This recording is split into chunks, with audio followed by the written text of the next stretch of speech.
ఈరోజు మీరు ఏ గ్రామానికి పోండి, కూరగాయలు పెట్టుకొని తన టమాటా తను కోసుకొని వండుకొని తినేటటువంటి పరిస్థితి లేదు. ఇక్కడ ఒక చింత చెట్టు కనిపిస్తుంది. నాకు తెలిసి ఇంతకుముందు పెంజరమడుగులో చాలా చింత చెట్లు ఉన్నాయి, మొత్తం పెద్ద పెద్ద చెట్లు. ఈ చెట్లన్నీ కొట్టేసిర్రు. ఎందుకు కొట్టేసిర్రు? కోతుల వల్ల కొట్టేసిర్రు.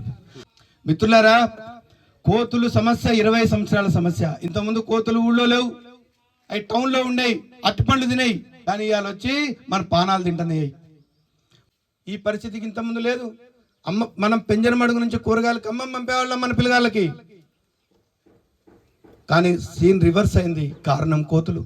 మొక్కజొన్న ఎత్తం కోతులు తింటాయి, శనగ ఎత్తం కోతులు తింటాయి, పత్తిని కోతులు తింటాయి, వడ్లని కోతులు తింటాయి, ఆఖరికి ఈత కళ్ళును కూడా వదిలిపెట్టవు.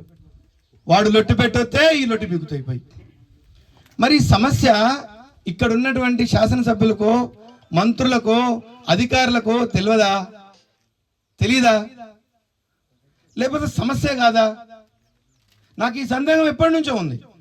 ఇంతమంది కోతుల ద్వారా సమస్య పడతా ఉంటే, కొన్ని లక్షల మంది ప్రజలు ఇబ్బంది పడతా ఉంటే, పంటలు ఆగమవుతా ఉంటే, ఊర్లు ఆగమవుతా ఉంటే, ఈ సమస్య అనేది అసలు సమస్యగా ప్రభుత్వం దృష్టిలో ఉన్నదా లేదా? మీరు గ్రామానికో 10 లక్షలు ఇవ్వండి, 10 లక్షలు ఇవ్వండి గ్రామానికి.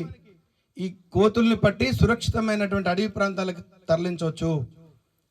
మీరు కోతుల సమస్యను గన సాల్వ్ చేస్తే ఈ పెంజరమడుగు గ్రామం నుంచో పక్క నుంచి లింగాల గ్రామమో తాళ్ళగూడెం గ్రామమో మేము మా ఇళ్లలో కూరగాయలు పండించుకొని క్యాన్సర్ రాకుండా తిని బతుకుతాం.